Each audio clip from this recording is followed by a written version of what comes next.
듣고 또 두 손 모아 기도합니다. 하나님 홀로 영광 받아 주옵소서. 이 시간 또 주님 앞에 물질을 드린 분들 계십니다. 아카데미 학교 헌금, 또 건축 헌금, 국내 선교 헌금, 해외 선교 헌금, 11조 주님께 드린 이 손길들 주님 기억하여 주시고 복에 복을 더하여 주시고 하나님 나라 가운데 귀히 사용될 수 있도록 인도하여 주옵소서. 감사하며 예수님의 이름으로 기도합니다. 아멘. 우리 옆 사람과 인사하겠습니다. 예수님의 이름으로 사랑합니다.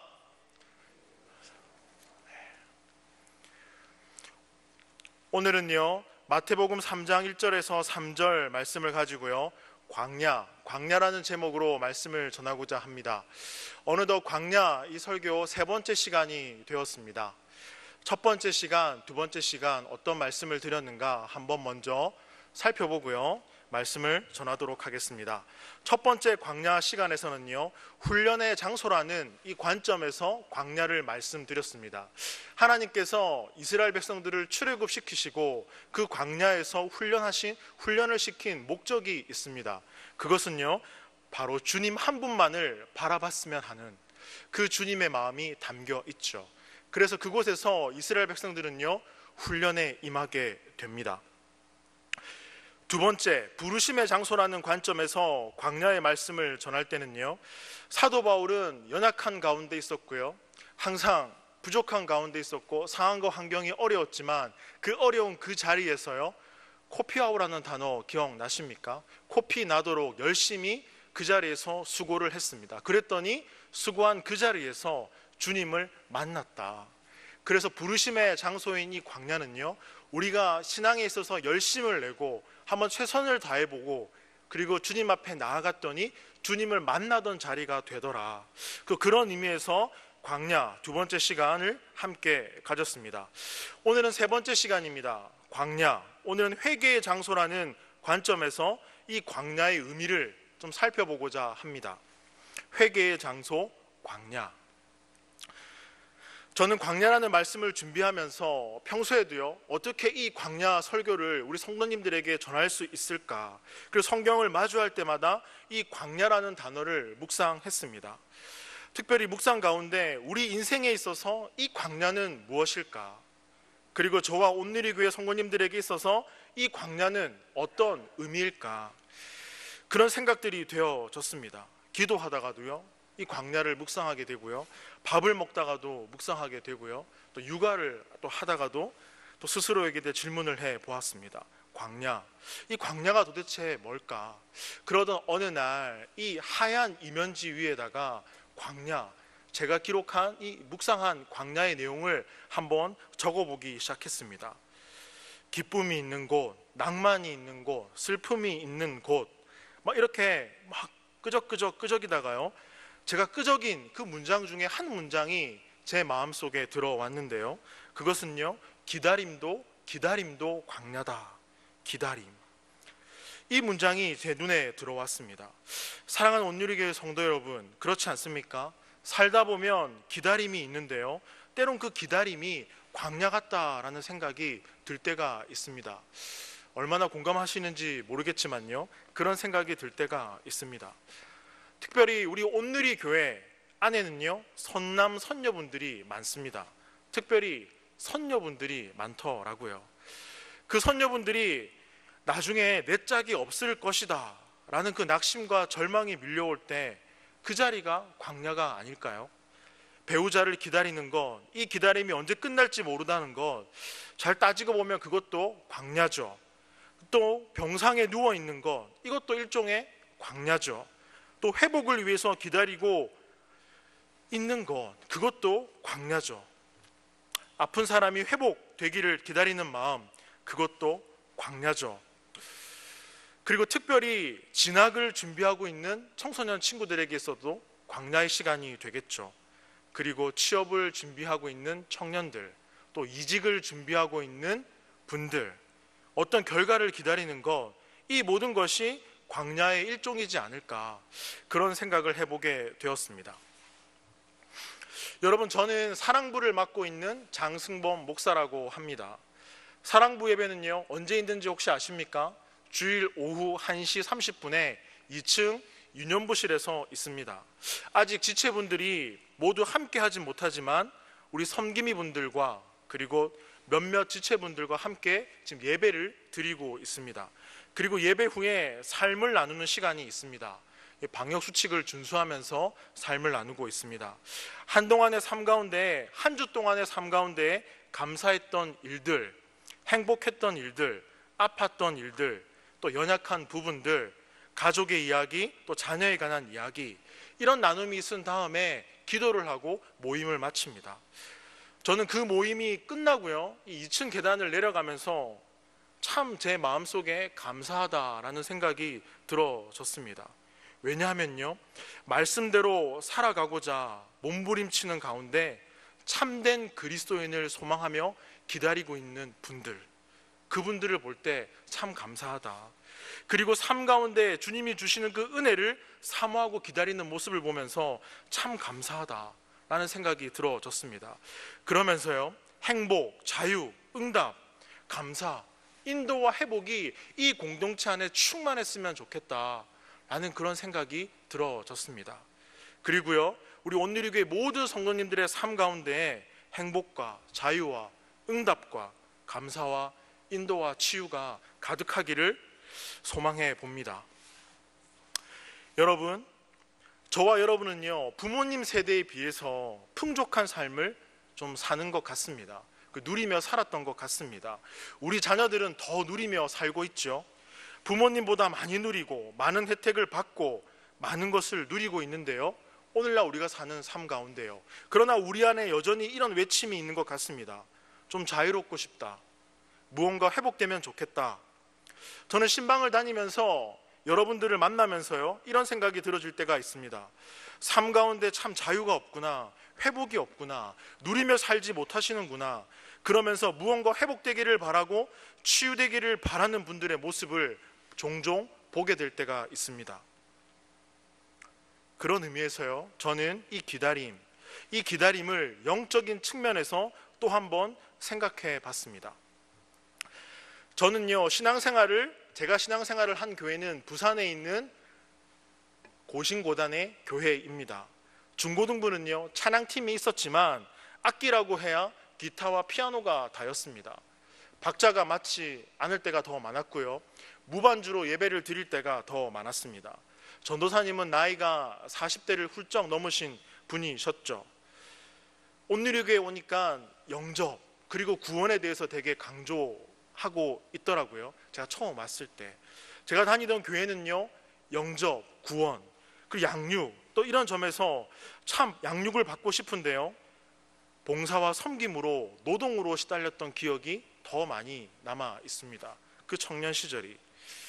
한 번은 기억나는 것은요, 이 무더운 여름이 오기 전에 담임 목사님께서 승범 간사님, 물탱크 청소를 한번 해야 되겠습니다, 이런 얘기를 하셨습니다.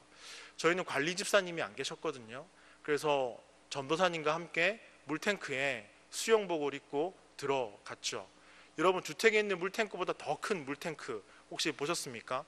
안에 들어가면요, 누가 밀어주지 않으면 나올 수 없고 밖에서 꺼내주지 않으면 나올 수 없는 곳, 그 물탱크 안에서 청소를 깨끗하게 막 하고 있다가 전도사님이 승범아 잠깐만 나 좀 나갔다가 잠깐 올 테니까 조금만 기다려, 그렇게 나가셨어요. 저는 안에서 열심히 청소하고 기다렸죠. 그런데 전도사님이 오지 않는 것입니다. 1시간이 지나도 2시간이 지나도 한 3시간 정도 되었을까요? 오셨더라고요. 네가 있다는 걸 내가 깜빡했네, 그렇게 말하시더라고요. 그 더운 날 물탱크 안에서요, 교회 물탱크였기야 망정이지 다른 저희 집 물탱크였으면 제가 막 이렇게 했을지도 모르겠습니다. 그렇게 노동으로 시달렸던 그 청년 시절이 참 기억이 되어집니다. 그런데 여러분, 요즘은 어떻습니까?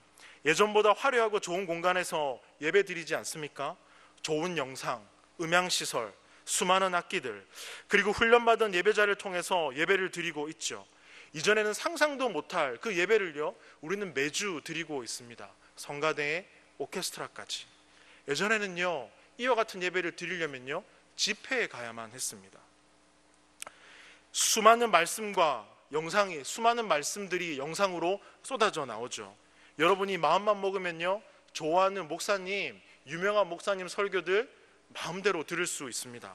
또 마음만 먹으면요, 영적인 훈련들 받을 수 있습니다. 궁금한 성경의 내용들 다 확인할 수 있습니다.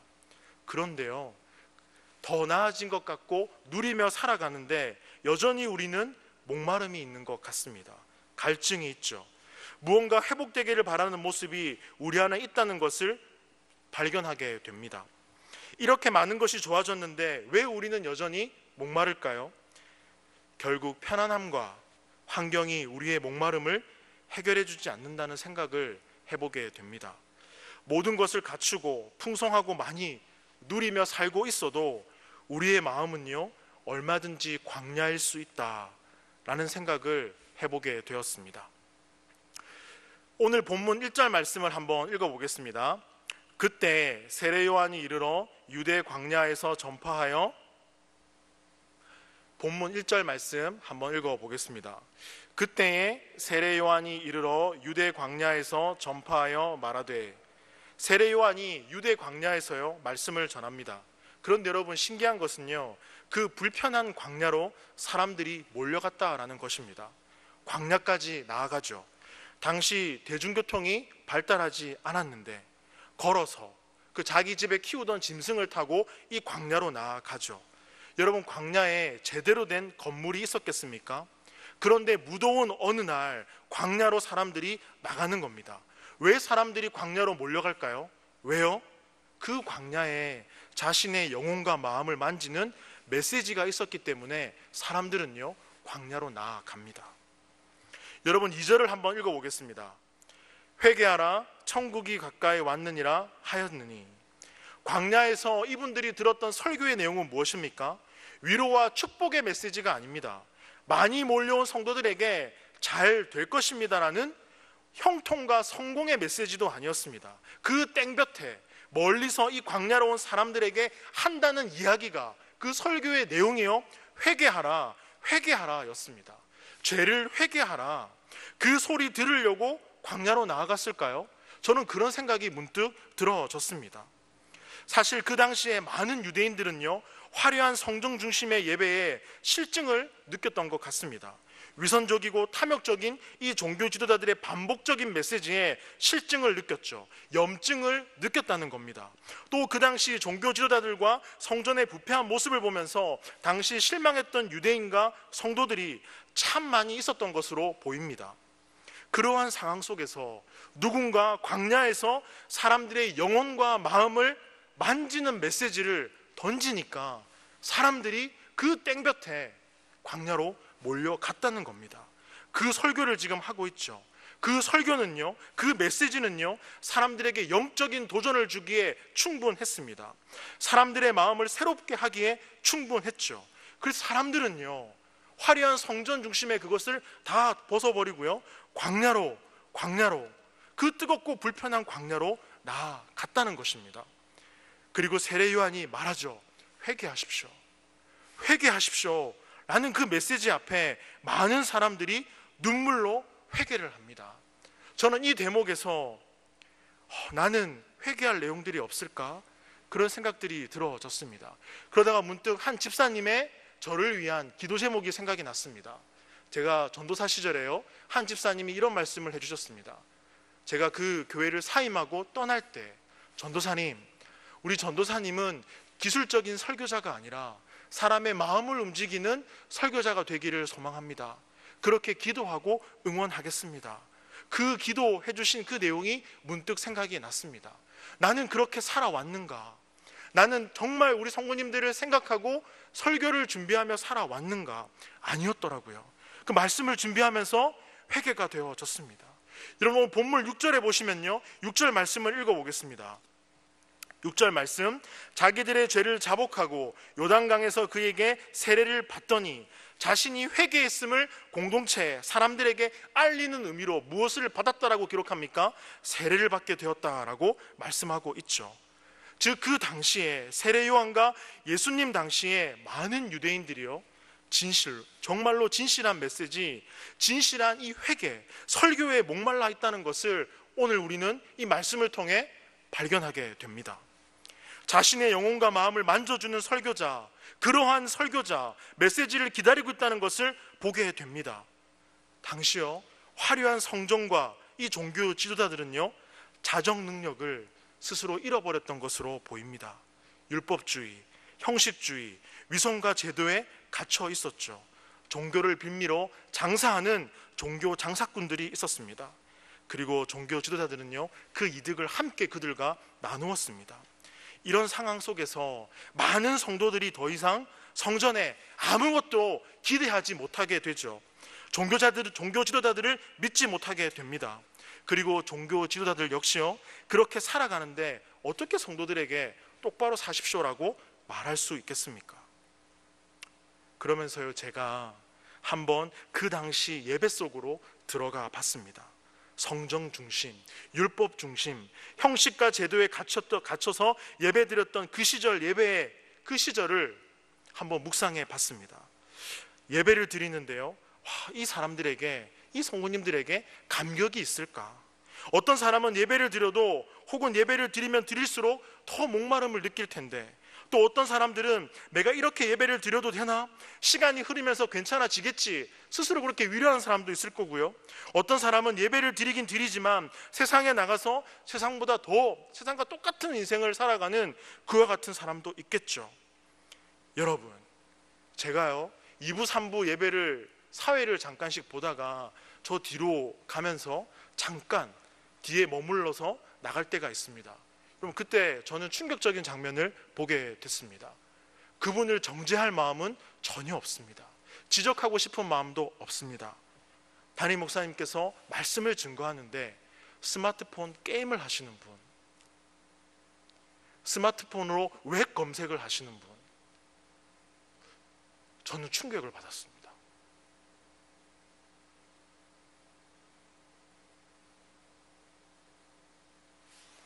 아무도 충격받지 않으십니까?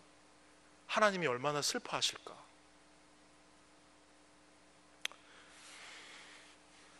여러분, 저도 그 스마트폰 하는 사람과 별반 다르지 않는 사람이 있다는 사실을 깨닫게 되었습니다.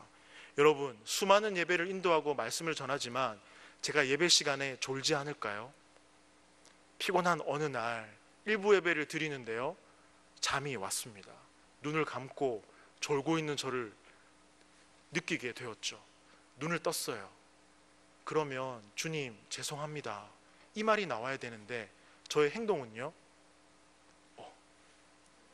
누가 나를 보고 있진 않나, 이렇게 보더라고요. 그게 저였습니다. 여러분, 우린 그렇게 연약합니다. 연약하지만 주님이 함께 하십니다. 그래서 다시 성장하고 자랄 수 있죠. 여러분, 세례 요한은 이런 상황 속에서 절박함이 없고 하나님을 향한 사람이 없는 그러한 성도들을 바라보면서 외치는 겁니다. 회개하십시오. 여러분, 회개하십시오 라고 외칩니다. 이 회개의 외침이 제 마음속에 참 많이 와닿았습니다. 그리고 수많은 성도들이 회개하기 위해서요, 그 무더운 광야로 나가는 겁니다. 불편한 광야로 나가는 겁니다. 여러분, 그 당시 성도들에게 있어서 이 광야는요, 회개의 장소였습니다. 뭐라고요? 회개의 장소였습니다. 그런 의미에서 우리 양산에서 광야라는 이미지를 떠올리면 어디가 생각나십니까? 황산공원. 우리 예배 끝나면 다 같이 갈까요? 황산공원에 가서 다 같이 우리 회개하고 한번 부르짖어 보면 어떨까, 그런 생각이 들어졌습니다. 여러분, 자신의 영혼과 마음이 하나님께 점검받는 장소, 그것이 광야입니다. 회개하는 장소, 점검받는 장소, 다시 한번 하나님을 뜨겁게 만나는 장소, 절박함이 없는 그 인생 가운데 절갑함이 생기는 장소, 그 자리가 광야였습니다. 여러분, 존 스토트 목사님의 책 중에요, 너의 죄를 고백하라 라는 책이 있습니다. 그 책에 이런 문장이 있습니다. 교회가 정말 회복할 수 있는 길은 병을 부정하는 것이 아니라 그 병을 고백하는 것입니다.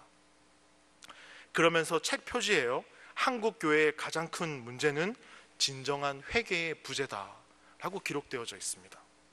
한국 교회가 왜 이렇게 어려워지고 엉망이 되어졌는가? 병을 다 감추려고 했다는 겁니다. 괜찮아, 우린 병에 걸리지 않아. 사람들에게 알리지 않고요, 자신도 병에 걸리지 않았다고 착각하며 살아가는 거죠. 병을 고백하지 않는다라는 겁니다. 한국 교회의 가장 큰 문제는요, 진정한 회개의 부재입니다. 그런데 우리가 한번 고민을 해 보면 좋을 것 같습니다. 한번 생각해 보십시오. 여러분, 언제 진정한 회개를 해 보셨습니까? 신앙생활 하면서 언제 눈물로 회개하셨습니까? 저는 말씀을 준비하면서 이런 회개가 되어졌습니다. 내가 말씀을 준비한다고 하는데 우리 성도님들의 그 삶을 나는 정말 제대로 묵상하고 있는가? 나는 우리 성도님들의 그 삶을 정말 제대로 바라보고 있는가? 기도하고 있는가?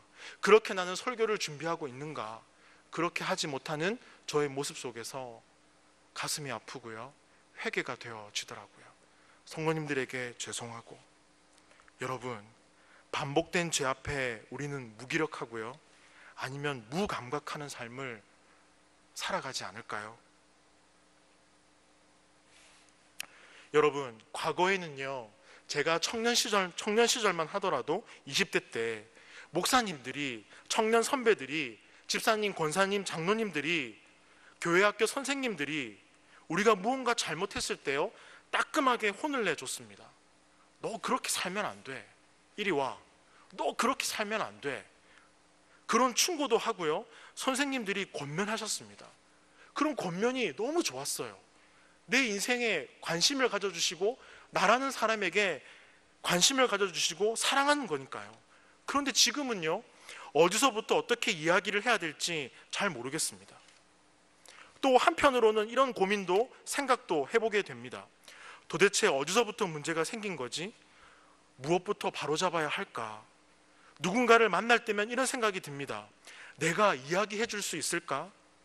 그냥 그렇게 살아가면서, 때로는 살아가는 모습을 보면서 말해야 될지, 참아야 될지, 기다려야 될지 저조차 고민이 됩니다. 그런데요, 교회 내에 이런 고민과 갈등보다 더 무서운 것은요, 괜찮아, 이런 생각들이 더 무서운 것이 아닌가 저는 생각해 보게 됩니다. 왜냐하면 당시 공동체가 병들어가고 성도들이 병들어가는데 세례 요한 당시에 종교 지도자들은요, 그런 성도의 삶을 외면했거든요. 침묵했거든요. 자정 능력을 종교 지도자들이 잃어버렸을 때, 성전과 교회 공동체가 잃어버렸을 때 아마도 그 당시 사람들은 교회를 떠났었을 것 같습니다. 예수님은요, 성전의 그러한 모습, 자정 능력을 잃어버린 종교 지도자들의 모습을 보면서요, 마음 아파하시고 그들의 그 탐욕에 격분하시죠. 여러분, 저 역시 사역자로서요, 고민이 있습니다. 성도님들을 만나면서, 혹은 성도님들의 삶을 목격하고 성도님들의 이야기를 들으면서요, 성도님들의 영혼과 마음을 위해서 말을 해주어야 하는가 하는 고민이 들 때가 있습니다. 어떻습니까? 말을 해주어야 될까요? 말 안 하겠습니다. 이런 고민이 저에게 있는 겁니다. 두 번째, 말해주지 않고 그러면 나는 기도만 해야 되나? 이런 아픔의 문제, 심각한 죄의 문제, 이런 부분에 있어서 나는 기도만 해줘야 되나? 혹은 이분이 교회를 떠나지 않고 있으니까 그래, 스스로 괜찮아라고 생각하면서 이렇게 지내는 게 목회적으로 맞나? 여러분, 제가 어떻게 하면 좋을까요? 1번, 말하면 좋겠다. 2번, 기도만 하면 좋겠다. 3번, 적당히 내버려 두면 좋겠다. 정답은? 감사합니다. 어느 권사님이 1번이라고 하셨습니다. 오전 예배 때는요, 3번을 하신 분이 많았습니다. 적당히 내버려 두면 좋겠다. 이것이 우리의 마음이지요. 어떻게 하면 좋으시겠습니까? 어렵습니다. 정말 어렵습니다. 다시 본문으로 돌아와서요, 왜 사람들은 당시 세례 요한에게 열광해서 광야로 몰려갔을까요? 왜냐하면요, 세례 요한은 자신의 정체성과 사명에 대해서 분명히 아는 사람이었습니다. 그 사실을 안 백성들이 광야로 몰려가죠. 3절 말씀입니다. 읽어보겠습니다. 그는 선지자 이사야를 통하여 말씀하신 자라. 일러스되 광야에 외치는 자의 소리가 있어 이르되 너희는 주의 길을 준비하라 그가 오실 길을 곧게 하라 하였느니라. 아멘. 세례 요한은 이렇게 외칩니다. 나는 주인이 아닙니다. 나는 주인이 아닙니다. 나는 광야의 소리입니다. 나는 주인공도 아닙니다. 나는 그저 주인의 목소리일 뿐입니다 라고 고백합니다. 세례 요한은요 겸손했습니다. 요한은 자신의 사명과 비전이 무엇인지 정확히 알고요 단순한 삶을 살았습니다. 4절 말씀 보십시오.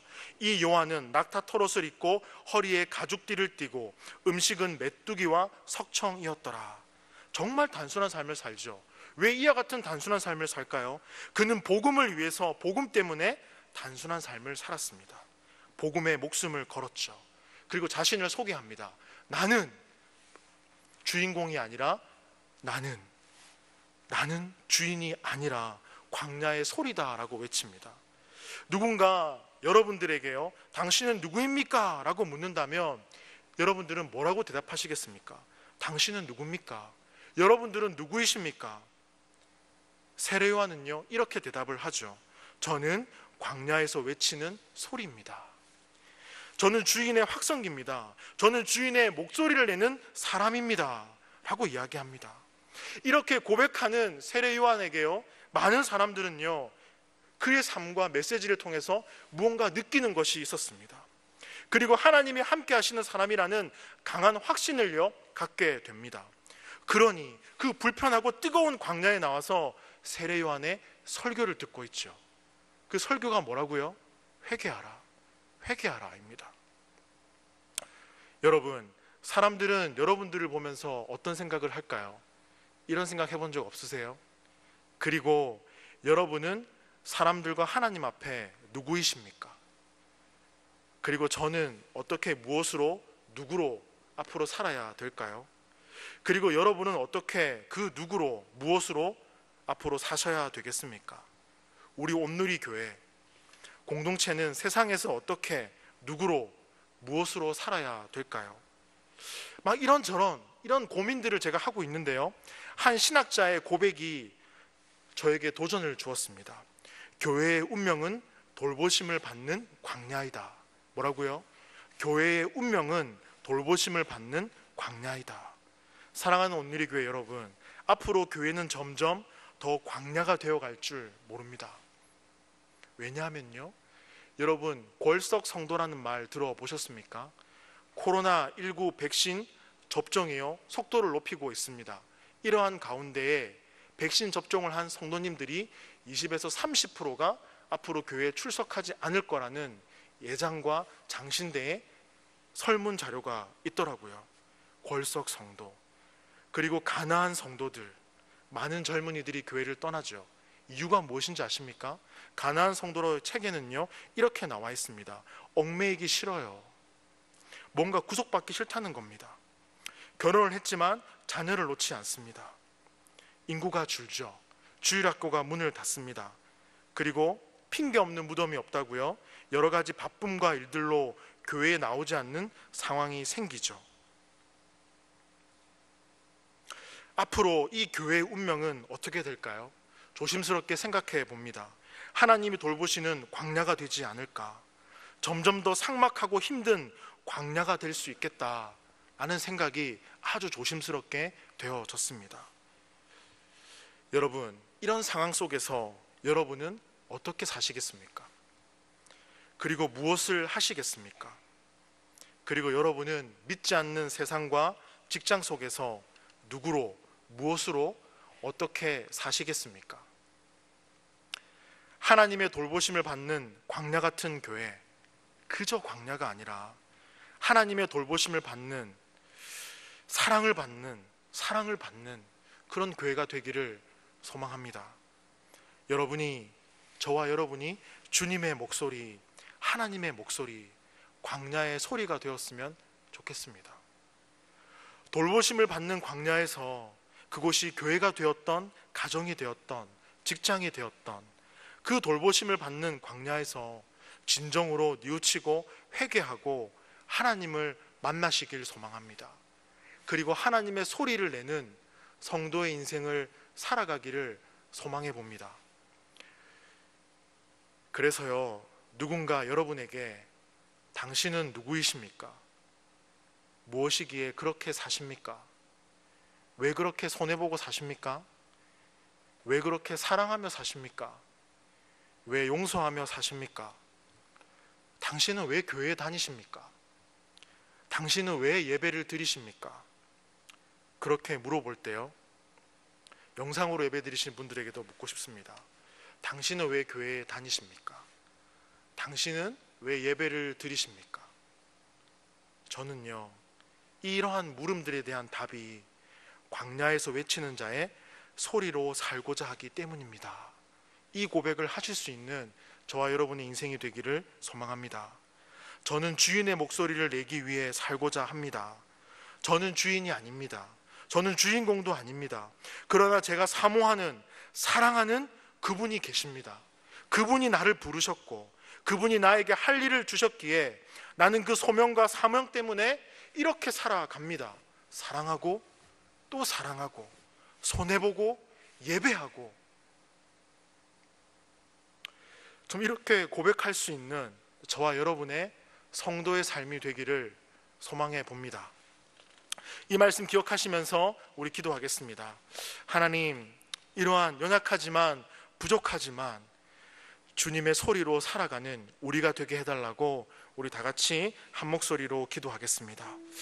하나님, 세례 요한의 고백처럼 광야에서 외치는 자의 소리로 살기를 소망합니다. 주님, 저는 주인공이 아닙니다. 주님이 우리를 부르셨습니다. 그 주님의 소리를 내며 살아가는 우리의 인생이 되도록 주님 인도하여 주시옵소서. 주님이 나를 부르셨고 나와 함께 하시기에 다시 일어서서 주님을 바라봅니다. 그리고 세상을 향해 외칩니다. 주님의 그 사랑을. 주님, 나를 찾아와 주셔서 감사합니다. 이 모든 말씀 예수님의 이름으로 기도합니다. 아멘.